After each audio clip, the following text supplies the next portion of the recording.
Hero और Honda अलग अलग कंपनी है, लेकिन अलग जो पुरानी जनरेशन है 80s और 90s की, वो कहते हैं कि हीरो और होंडा कभी एक साथ हुआ करते थे। जी हाँ दोस्तों, मैं बात कर रहा हूँ हीरो और होंडा की। हीरो और होंडा का जॉइंट वेंचर हुआ था 1984 में और दोनों ने 26 साल तक मिलकर इंडियन मोटरसाइकिल्स की दुनिया को बदल कर रख दिया, लेकिन ये फिर अलग हो गए 2010 में और अब ये एक दूसरे के खतरनाक वाले बड़े कॉम्पिटिटर्स। तो इस वीडियो में मैं आपको बताने जा रहा हूँ कि ये दोनों साथ क्यों आए थे और फिर ये अलग क्यों हुए और इन दोनों में से अभी मार्केट लीडर कौन है, इन दोनों कंपनीज की ताकत क्या है, इन दोनों कंपनीज की वीकनेस क्या है और ये टू व्हीलर मार्केट के पिछले 25 साल में क्या कुछ बदल गया है और इस बदलाव आने की वजह से किसको बेनिफिट मिलेगा और किसको नुकसान मिलेगा, ये सब क्लियर करेगा आपका अंश। वीडियो शुरू करने से पहले आप पहले कमेंट में बताइए कि आपके लिए कौन सी कंपनी की बाइक सबसे ज्यादा रिलायबल है, हीरो की, होंडा की या फिर हीरो होंडा की। सो अब बिना किसी देरी के शुरू करते इस वीडियो को। तो सबसे पहले बात करते हैं हीरो और होंडा की दोस्ती की शुरुआत कैसे हुई। तो देखो, बात है 1984 की। उस समय टू व्हीलर सेगमेंट में बाइक की डिमांड चल रही थी कि भाई साहब बाइक आए, बाइक आए, बाइक आए, पर बाइक कौन बनाए। तो उस समय अपना जो इंडियन हीरो ग्रुप है मुंजल एंड फैमिली, उन्होंने कहा हम बनाएंगे बाइक, लेकिन हमें तो बनानी आती नहीं है। तो उन्होंने कहा कि हम एक बड़े प्लेयर से जॉइंट वेंचर कर लेते हैं और टेक्नोलॉजी ले लेते हैं। तो फिर इन्होंने जापानीज प्लेयर होंडा को हायर किया और हीरो और होंडा ने मिलकर बनाई देश की पहली मोटर बाइक, जिसका नाम था CD100। ये बाइक थी फ्यूल एफिशिएंट और सस्ती। इस बाइक का मॉडल था fill it, shut it, forget it. इसका मतलब हुआ कि एक बार आप भरो पेट्रोल, उसके बाद आप भूल दो, गाड़ी चलते ही जाएगी, चलते ही जाएगी। 2001 आते आते हीरो होंडा बन गई देश की सबसे बड़ी कंपनी मोटरसाइकिल बनाने में। फिर सब कुछ अच्छा चल रहा था, 20-25 साल की यारी थी, लेकिन फिर ये हो गए अलग। देखो, शुरुआत में सब चीज अच्छी लगती है, पर वक्त के साथ वो चीजें खटकने लग जाती है। तो इसमें जो सबसे पहला क्लॉज था वो था ये, होंडा ने कहा देखो हम ग्लोबल प्लेयर है, तुम माल बना रहे हो, तुम इंडिया में बेचो, तुम बांग्लादेश, नेपाल, श्रीलंका, ये सब जगह तुम एक्सपोर्ट करो, लेकिन तुम पूरी दुनिया में एक्सपोर्ट नहीं करोगे। अब हीरो बोला देखो भाई, हम धीरे धीरे इंडियन मार्केट में तो बढ़ गए, अब हम बाहर भी तो भेजेंगे। अब पर होंडा का एग्रीमेंट उनको भेजने ही नहीं देता था। अब दूसरा शिकायत हीरो ने किया कि भाई होंडा हमें टेक्नोलॉजी शेयर करता है पर पूरी तरीके से नहीं करता, आधी शेयर करता है और आधी नहीं बताता, खुलकर किसी चीज के ऊपर बताता ही नहीं है टेक्नोलॉजी में। तीसरा बोले यार हम तुम्हें रॉयल्टी ज्यादा दे रहे हैं, अब हमें चुभने लग गई है, बनानी नहीं आती थी तो जितना मांगते थे हम उतना देते थे, पर अब हमें बनानी आ गई है तो हम इतनी रॉयल्टी नहीं देंगे।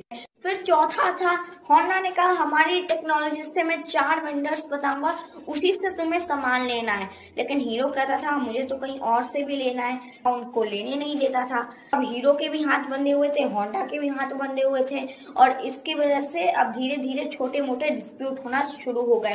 तो डिस्प्यूट होते होते इन्होंने अल्टीमेटली कहा कि भाई रोज रोज के लड़ाई से अच्छा है हम दोनों अलग ही हो जाते हैं। तो फिर ये हो गए अलग। 2010 में जो 26% होंडा का शेयर था वो इंडियन हीरो ग्रुप फैमिली ने खरीद लिया। अब वो बन गई हीरो मोटोकॉर्प कंपनी, ये अब बन गई 100% इंडियन कंपनी। और दूसरी कंपनी जो होंडा थी उसने बनाई एक और कंपनी, उसके पहले से एक कंपनी चल रही थी HMSI करके, Honda motorcycle and scooter India, जो 1999 में बनी थी। वो सब्सिडरी कंपनी थी जो सिर्फ स्कूटर बेचती थी। और कौन सा स्कूटर बेचती थी? एक्टिवा।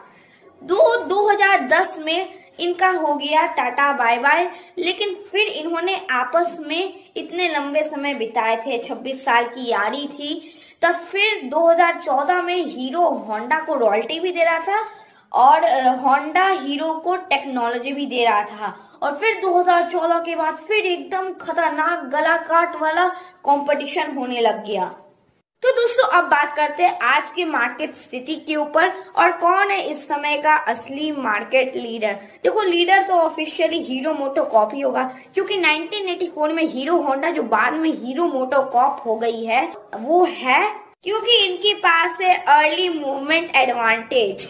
तो हीरो मार्केट लीडर थे और पिछले 30 सालों से मोटरसाइकिल्स की दुनिया में हीरो ही राज कर रहा है और अब होंडा नंबर 2 पर है और हो सकता है कि ये हीरो को कैचअप कर सकता है, इस साल नहीं तो अगले साल जरूर। तो एक बार बात कर लेते हैं मार्केट शेयर के ऊपर, पहले क्या था और अब क्या है। सबसे पहले बात करते हैं 2008-9 की, तब हीरो मार्केट शेयर था 49% बाइक सेगमेंट में और होंडा जो स्कूटर्स बना रहा था जैसे एक्टिवा, उसका मार्केट शेयर था 14%। अगर इन दोनों के शेयर्स को कंबाइन करें तो टोटल शेयर बनता है 63% का। सेकंड नंबर पर था बजाज 17% के साथ और टीवीएस 15% के साथ और जो बाकी अदर्स थे वो सिर्फ 5% के साथ थे।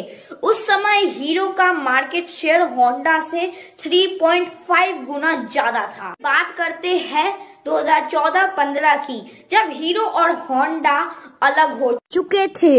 हीरो का उस समय मार्केट शेयर घटकर 40% पर आ गया और होंडा का शेयर डबल होकर 27% हो गया। टीवीएस का 13% और बजाज का 11% और अदर्स का 9%। इस दौरान हीरो और होंडा का बीच का डिफरेंस सिर्फ और सिर्फ 1.5 गुना था। अब बात करते हैं 2024-25 की, हीरो का मार्केट शेयर और घटकर 29% पर आ गया है और होंडा का शेयर 28% तक पहुंच गया है। टीवीएस का मार्केट शेयर 14% है, बजाज का मार्केट शेयर 13% है और अदर्स का मार्केट शेयर 16% हो गया है। अब हीरो और होंडा के बीच मात्र 1% का ही फर्क रह गया है। सितंबर 2022 में एक बार होंडा ने हीरो की मार्केट शेयर में पीछे छोड़ दिया था, लेकिन उसके बाद दिवाली सेशन में हीरो ने वापस अपनी पोजीशन ले ली। फिर सितंबर 2024 में भी होंडा ने हीरो को फिर से पीछे छोड़ दिया, लेकिन अब की बार ये देखना पड़ेगा कि हीरो में कवर अप कर पाता है या नहीं, क्योंकि इसका अभी कोई डेटा उपलब्ध नहीं है। ये जो वीडियो था पार्ट 1 का। अब आप बोलोगे भाई आप एक ही वीडियो में सब चीज क्लियर क्यों नहीं कर पाए। अगर मैं एक ही वीडियो में सब कुछ क्लियर कर दूंगा तो वो वीडियो ज्यादा लेंथी हो जाएगा। यही रीजन है मेरा ये इसको सेकंड पार्ट में लाने का। मिलते हैं आपको सेकंड पार्ट में, तब तक के लिए बाय बाय।